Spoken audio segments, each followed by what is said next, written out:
నమస్కారం దుర్గా కుమార్ గారు. నమస్కారం సుధార్ గారు, మన వీక్షకులకు కూడా నమస్కారం. తాజాగా 4 రోజులు అసెంబ్లీ సమావేశాలు అయితే జరగడం జరిగింది. నిన్న అసెంబ్లీ సమావేశాల ఘటన మనం ఒకసారి పరిశీలిస్తే దాదాపుగా సగానికి పైగా సభ్యులైతే రాలేదు. అధికార పార్టీ సభ్యులే 151 మంది ఉంటే అందులో సగం మంది కూడా రాలేదు. సభ్యులు లేని కారణంగా సభ కూడా వాయిదా వేశారు కొంత సమయం పాటు. అలాగే జగన్మోహన్ రెడ్డి గారు కూడా నిన్న సభకు రాలేదు. దాదాపుగా ఆయనకి చివరి అసెంబ్లీ సమావేశాలు, కానీ ఆయన కూడా రాలేదు. ఎందుకని అసెంబ్లీ సమావేశాలు కనీసం సభ్యులు 151 మంది సభ్యులు ఉంటే వాళ్ళు కూడా అసెంబ్లీకి రాని పరిస్థితి అంటారు? అంటే వాళ్ళకి ఇక ఇంట్రెస్ట్ లేదండి. ఇక ఇది ఆఖరి సమావేశం అని కాదు, కానీ ఇక వాళ్ళు చాలామందికి సీట్లు రాలేదు. సీట్లు కొంతమంది సున్నితంగా తిరస్కరించారు. ఇక వాళ్ళకి ఈ పార్టీ గెలుస్తుందన్న ఆశ లేదు. ఇక రాజకీయ జీవితం పట్ల కూడా ఇక ఎవరికి కూడా పెద్ద గతంలో లాగా మేము 30 ఏళ్ళు 20 ఏళ్ళు శాసనసభ్యులుగా ఉంటామనే ఇంట్రెస్ట్ కూడా, అంటే ఆశ కనపడతలా. దాంతో నిన్న నాకున్న సమాచారం ఏంటంటే కొంతమంది ఎమ్మెల్యేలు ఈ పింఛన్కి సంబంధించిన విధి విధానాలు కూడా శాసనసభ సచివాలయంలో కనుక్కుంటున్నారంట. ఏం పేపర్లు పెట్టాలి, ఏమన్నా అఫిడవిట్లు ఇవ్వాలా, మేము మాకు పెన్షన్ కంటిన్యూ అవ్వాలంటే, అట్లాగే హెల్త్ కార్డులు. ఇప్పుడు మళ్ళీ మాజీ ఎమ్మెల్యేలు అవుతారు కదండి, వాళ్ళకి మాజీ ఎమ్మెల్యేలకి మీరు హెల్త్ కార్డులు ఇస్తారా, దాటికి సంబంధించి ఫార్మాలిటీస్ ఏం పూర్తి చేయాలి, తర్వాత ఎంతవరకు మాకు ఇన్సూరెన్స్ అంటే మెడికల్ రీఎంబర్స్మెంట్లు వస్తాయి, ఈ అడావిలో పడ్డారంట.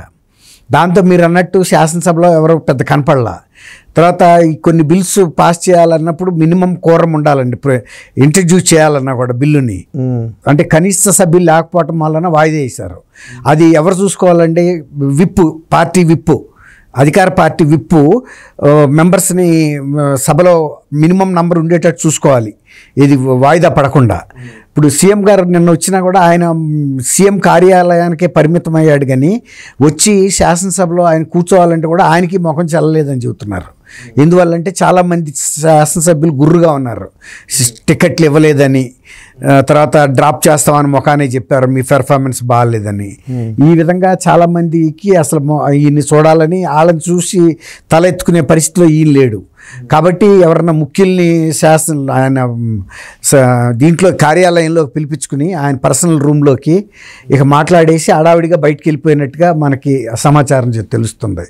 దీనికి కారణం ఏంటంటే ఇది ఆఖరి సభ, యాక్చువల్గా ఒక ఫోటో సెషన్ కూడా ఉంటుందండి.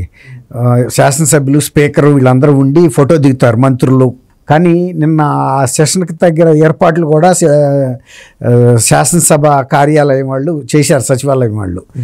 కుర్చీలు తెప్పించడం, ఫోటోగ్రాఫర్ని పిలిపించడం, ఈ ఏర్పాట్లన్నీ కూడా జరిగినా కూడా అసలు ఎవరు కూడా పిలిచారంట, వచ్చి ఫోటో సెషన్ ఉంది రండి అని. ఎవరికాడు మేము రాము, మాకు ఇంట్రెస్ట్ లేదు, ఈ ముఖ్యమంత్రితోనూ దిగినా కూడా మాకు పరువు నష్టమేను, మాకు అసలు ఇంట్రెస్టే లేదు, రామని కూడా చెప్పేశారంట. ఇప్పుడు సపోజ్ 70 మందిలో ఒక 151 మంది అధికార సభ్యుల్లో ఓ 70 మంది అన్నా ఉంటే కూడా ఫోటో తీయొచ్చండి. ఒక 15-20 మందితో కనుక తీస్తే ఇదేం శాసనసభ అంటారు కదా, దానికన్నా దిగపోవటం మంచిది. అసలు ఇట్లా ఫోటో సెషన్ లేకుండా ఉండే సందర్భం అనేది ఉండదండి. పార్లమెంట్లో కూడా ఆఖరి సెషన్, ఆఖరి రోజు ఫోటో సెషన్ పెడతారు. అప్పుడు స్పీకర్ వస్తారు, తర్వాత ప్రైమ్ మినిస్టరు, క్యాబినెట్ మినిస్టర్సు, ఒక్కోసారి ఈయన ఉపరాష్ట్రపతి అంటే చైర్మన్ కదా, రాజ్యసభ చైర్మన్, వీళ్ళంతా ఆ ప్రోటోకాల్లో ఎవరైతే ఉండాలో వాళ్ళందరూ వస్తారు. చాలా పూర్వకాలం నుంచి, నెహ్రూ గారి టైంలో ఫస్ట్ నుంచి కూడా ఇప్పటికి కూడా ఆ ఫోటోలు చాలా హిస్టారికల్గా నిలుస్తాయి అన్నమాట. రాబోయే తరాలకి ఇదే కదండి స్ఫూర్తి. కానీ ఒక గుర్తు, అవి అట్లాంటి గుర్తులు కూడా లేని పరిస్థితి వచ్చిందంటే ఒక ముఖ్యమంత్రితో దిగటానికి శాసనసభ్యులే విముఖత చూపించారంటే ఇక ముఖ్యమంత్రి పనితీరు ఎలా ఉంది. తర్వాత ఇంకోటండి, ఇది లాస్ట్ సెషన్ కాబట్టి ఇంతకుముందు పలకరించకపోయినా 5 ఏళ్ళు ఎట్టగొట్ట గడిచినా కూడా ఇక ఆఖరి సెషన్ అప్పుడు ముఖ్యమంత్రి గారికి కూడా ఎందుకంటే పట్టుదల ఏముంటుంది, తన మెంబర్స్ని నువ్వు సీట్ ఇస్తే ఇస్తావు, ఇవ్వకపోతావు, కలిసి షేక్ హ్యాండ్ ఇచ్చి బ్రదర్ మీ కోఆపరేషన్కి చాలా సంతోషం, ఓ ఫ్యామిలీ లాగా మనం ఈ 5 సంవత్సరాలు గడిపాము, చేయగలిగిన మంచి పనులు చేసాము, మీరందరూ సహకరించినందుకు థ్యాంక్స్ అని చెప్పుకోవాలి కదా. మనసులో ఏదుంటా బయటకైతే చెప్పడానికి తప్పులేదు కదా. ఇప్పుడు వాళ్ళు ఏమంటారంటే ఇప్పుడు కనుక ఇట్లాంటి పరిస్థితుల్లో ఆయన మీద ఏదైనా నెగిటివ్ రిమార్కులు, ఇప్పుడు ఇంటి ముందుకు వచ్చి చాలామంది ఏళ్లలో తొడగొట్టి సవాళ్ళు చేసిన వాళ్ళే, నువ్వు టికెట్ పోయినంత మాత్రాన మేము కంటెస్ట్ చేయకుండా ఉంటామా? డెఫినెట్గా కంటెస్ట్ చేస్తాము, మా బలం మేము చూపిస్తాము, నీ బలం ఏంటో కూడా రేపు మేము రుజువు చేస్తామని ఇట్లా సవాళ్ళు చేశారు. ఇది రేపు అసెంబ్లీలో కూడా మళ్ళీ ఏమైనా గొడవలు అవుతాయని కూడా కొంత ఈయన ముఖం తప్పించాడని కూడా అనిపిస్తుంది.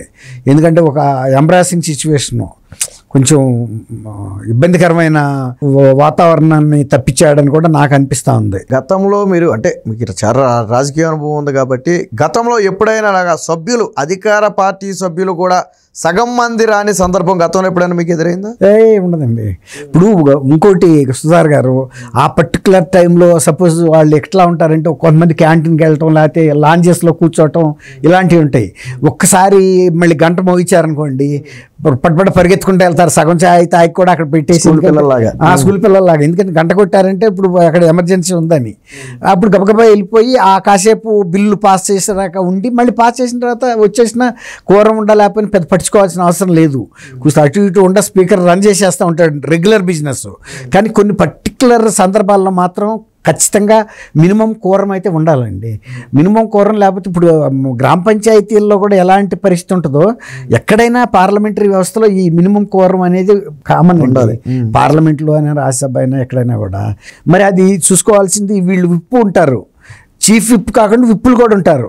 విప్పులు కూడా వాళ్ళు ఎప్పటికప్పుడు కౌంట్ చేసుకుని చూసుకుంటుంటారు, బిల్లుకి పెట్టబోయేటప్పుడు సభ్యులు ఎంతమంది ఉన్నారని. గబాలని లేకపోతే గనక వీళ్ళని పంపిస్తారు, స్టాఫ్ ఉంటారు కదండి, అసెంబ్లీ బాయ్స్ లాగా అటెండర్స్, వాళ్ళని పంపించి ఆ లాంజెస్లో ఉన్న వాళ్ళని క్యాంటీన్లో ఉంటేనో ఇంకెక్కడ ఫ్రెండ్స్తో కూర్చుని మాట్లాడుకుంటూ ఉంటారు కదా రూముల్లో. ఈ సిఎల్ లెజిస్లేచర్ పార్టీ, ఇతర లెజిస్లేచర్ పార్టీ ఆఫీసుల్లో కూడా వీళ్ళు కూర్చుని ఏదో బాతకాన్ని కొట్టుకుంటూ ఉంటారు. ఏముందలే మనతో ఇప్పుడు పని అని. అందులో ఇది లాస్ట్ సెషన్ చాలా మందికి ఇంట్రెస్ట్ పోయింది. నేను చెప్పా కదండి, అసలు ఎక్కువ మంది శాసనసభ సచివాలయం లోపల ఈ వేళతో ఈ డిస్కషన్స్లో ఉన్నారంట. మళ్ళీ రావటం కుదరదు కదా, కొంతమంది దూరం నుంచి రావాలి, తర్వాత వచ్చే అంత ఉత్సాహం కూడా కనపడతలా. సీట్ వచ్చి మళ్ళీ రేపు ఎలక్ట్ అవుతా అన్న వాళ్ళు కూడా లేరు. కొందరైతే డిసైడెడ్ ఇక ఇచ్చినా గెలము, పోటీ చేయట్లేదు అన్నాడికి ఇక నిరుమయమే కదండి. ఏముంది ఇక ఇట్లాంటి పనులన్నీ చేసేసుకునే పని మీద కూడా ఉన్నారని తెలిసింది మనకి.